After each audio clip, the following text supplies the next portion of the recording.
भारत की आजादी की लड़ाई में हम अक्सर उन्हीं नामों को याद करते हैं जो किताबों में लिखे गए, गांधी, नेहरू, भगत सिंह।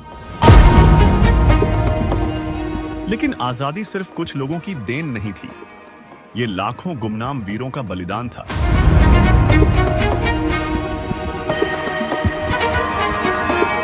ऐसा ही एक नाम है वंचिनाथन, एक 25 साल का युवा जिसने अपनी मातृभूमि के लिए सिर्फ लड़ाई ही नहीं लड़ी, बल्कि ब्रिटिश कलेक्टर रॉबर्ट ऐश को सरेआम गोली मारकर कॉलोनियल सरकार की नींव हिला दी। लेकिन सवाल है, ये वंचिनाथन थे कौन? उनका बचपन कैसा था? और आखिर क्यों उन्होंने इतनी बड़ी कुर्बानी दी?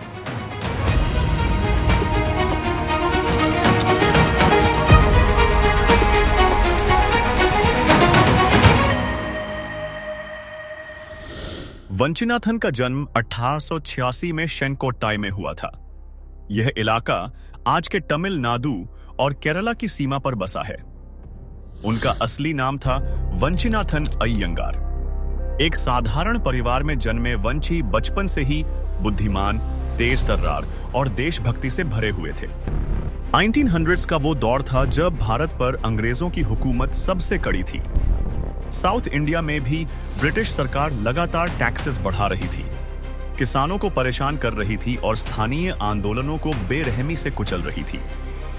इन्हीं हालातों ने वंचिनाथन जैसे नौजवानों को मजबूर किया कि वे केवल चुपचाप जिंदगी न बिताएं, बल्कि अपनी मातृभूमि के लिए खड़े हों। बचपन से ही वंचिनाथन की रुचि क्रांतिकारी विचारों में थी। वे अखबार पढ़ते, विदेशी हुकूमत की नीतियों पर सवाल उठाते और दोस्तों से कहते, अगर हम चुप रहे तो ये अंग्रेज हमें हमेशा गुलाम बनाए रखेंगे। धीरे धीरे वंची ने तमिलनाडु के रेवोल्यूशनरी ग्रुप से संपर्क बनाया। उस समय साउथ इंडिया में एक गुप्त संगठन सक्रिय था, जिसका नाम था भारता माता एसोसिएशन। यह संगठन गुप्त रूप से हथियार जुटा रहा था और अंग्रेजों के खिलाफ अंडरग्राउंड मूवमेंट चला रहा था। वंचिनाथन इस संगठन से जुड़ गए।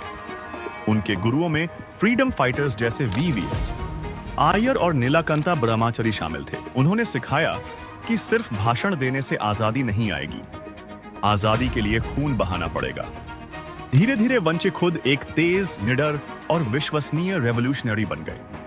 उनके बारे में कहा जाता है, Vanchi had fire in his eyes and freedom in his heart. उनके साथी कहते थे, अगर किसी से सबसे खतरनाक मिशन कराना हो तो वंचिनाथन को भेजो, वो कभी पीछे नहीं हटेगा। और एक दिन ऐसा ही मिशन उनके सामने आया, जो उनकी जिंदगी की आखिरी लड़ाई साबित होने वाला था। मिशन की शुरुआत साल 1911 था।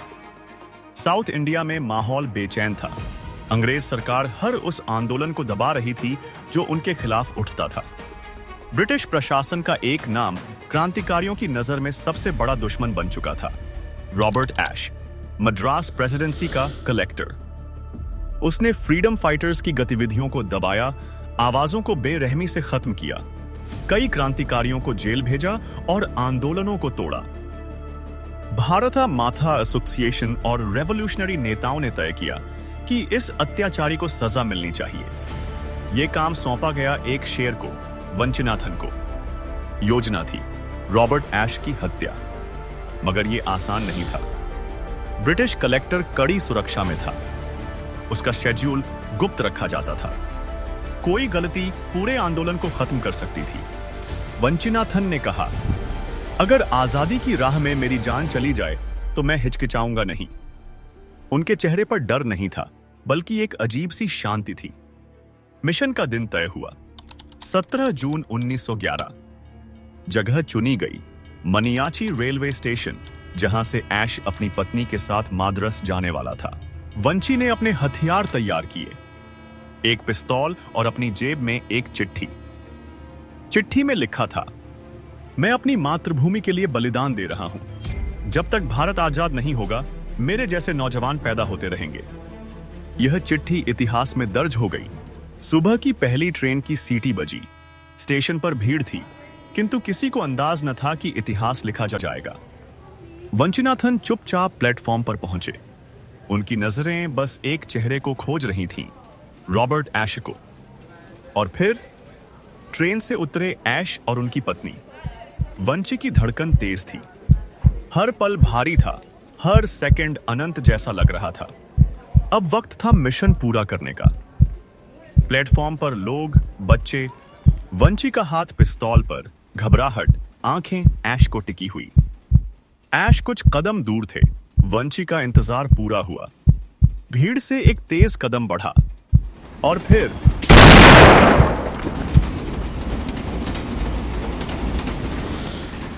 गोली के बाद हड़कंप मचा। पुलिस हर कोना तले रही, लेकिन उसी अफरा तफरी में वंचिनाथन चुपचाप वेटिंग रूम में दाखिल हुआ। उसे पता था अब बाहर जाना नामुमकिन है, पर दिल में डर नहीं, सुकून था, क्योंकि मिशन पूरा हो चुका था। दीवारों के बीच उसने दस्तावेज निकाला। यह उसका सुसाइड नोट था। मैं यह कदम देश की आजादी के लिए उठा रहा हूं। मैं नहीं चाहता कि मेरी गिरफ्तारी से मेरे परिवार को अपमान हो। मैंने कलेक्टर को सजा दी है। अब मेरी जिंदगी खत्म हो रही है। वंची पिस्तौल सीने पर तानी, गोली चलती है। उस दिन वंचिनाथन मरा। जब पुलिस कमरे में पहुंची तो केवल एक मृत शरीर मिला, पर उस शव से ज्यादा खतरनाक था संदेश। भारत का हर बेटा आजादी के लिए जान देने को तैयार है।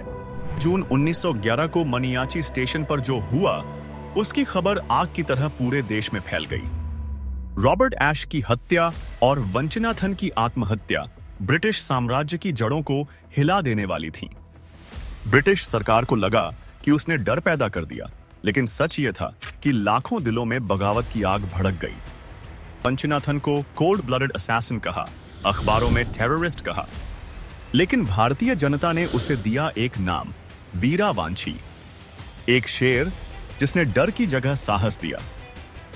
जब उसका सुसाइड नोट लोगों तक पहुंचा तो हर घर में हलचल मच गई। मैं यह कदम इसलिए उठा रहा हूं ताकि मेरा भारत गुलामी से मुक्त हो सके।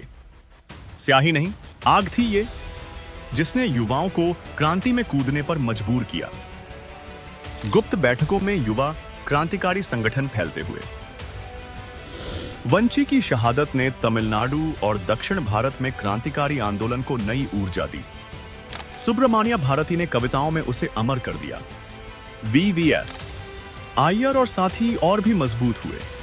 ब्रिटिश समझ गए थे कि यह आग पूरे भारत में फैलने वाली है। जहां ब्रिटिश उसे आतंकवादी कहते थे, लोग उसे शहीद मानते थे। गांव-गांव में उसकी गाथा, बच्चों के होठों पर उसका नाम, युवाओं की आंखों में उसका सपना। मनियाची स्टेशन आज भी उसकी यादों से गूंजता है। यहां खून नहीं, आजादी की नींव रखी गई थी। तो उसकी आत्मा, आवाज, संदेश हर कोने में गूंजता रहा। उसने साबित कर दिया कि बलिदान कभी खत्म नहीं होता। वो बार बार लौटता है हर उस दिल में जो आजादी का सपना देखता है। 17 जून 1911, एक नौजवान ने सिर्फ एक कलेक्टर की जान नहीं ली, उसने पूरा हिंदुस्तान की सोच बदल दी। वंचिनाथन की शहादत ने समझाया कि आजादी सिर्फ नारे लगाने से नहीं, बलिदान देने से मिलेगी। हजारों युवा संगठित हुए, छात्र आंदोलन तेज हुए। अब लोग कहते, अगर वंची दे सकता है तो हम क्यों नहीं। इस सोच ने दक्षिण भारत के क्रांतिकारी संगठनों को नई जान दी। भगत सिंह, राजगुरु, सुभाष चंद्र बोस और आने वाली पीढ़ियों को रास्ता दिखाया। अगर वंचिनाथन 1911 में जान दे सकता है तो आजादी के लिए कोई भी बलिदान छोटा नहीं। वीरा वांची की शहादत हमें याद दिलाती है, आजादी मुफ्त में नहीं मिली, उसके पीछे हजारों युवाओं का लहू बहा है। पर फिर भी आज हम उस आजादी का गलत उपयोग कर रहे हैं। मोबाइल में घंटों रील चलाकर, नेताओं के बहकावे में आकर जाति और धर्म के टॉपिक में लड़कर जो आजादी हमें देश को तरक्की की ओर ले जाने के लिए मिली थी, उस आजादी का उपयोग हम सो कॉल्ड इन्फ्लुएंसर और नेता अभिनेताओं की जिंदगी में क्या हो रहा है, इसे जानने में लगा रहे हैं। आज हमें कपूर खानदान की 3 पीढ़ियों तक के नाम याद हो गए, पर हमें आजाद करने के लिए सिर्फ 25 साल की उम्र में जान देकर क्रांति की शुरुआत करने वाले व्यक्ति वांचीनाथन का आज हमें नाम तक याद नहीं है। वो गया, लेकिन उसकी आत्मा आज भी आयन है।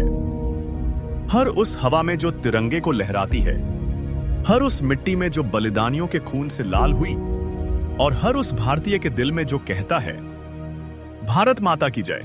अगर आपको करतार सिंह सराभा और वंचिनाथन जैसे सच्चे नायकों से कुछ सीखने को मिला हो तो इस वीडियो को लाइक जरूर करें। और अगर आप भी चाहते हैं ऐसे असली और अनसुने नायकों की कहानियां इतिहास में छिपी न रहें तो हमारे चैनल को फॉलो, शेयर और सब्सक्राइब करना न भूलें। मिलते हैं किसी और ने हीरो के साथ, तब तक के लिए कीप नॉलेज। जय हिंद, जय भारत।